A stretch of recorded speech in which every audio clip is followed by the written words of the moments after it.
ఆ రోజు నుంచి అందరూ అరుంధతమ్మని ఆస్థాన దేవత జేజమ్మలా చూసేవాళ్లు.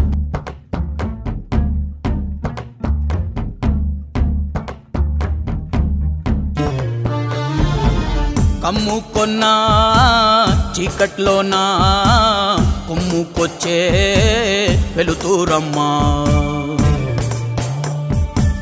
కచ్చ కట్టి కత్తి పడితే చిచ్చూరేపే కాళేవమ్మా.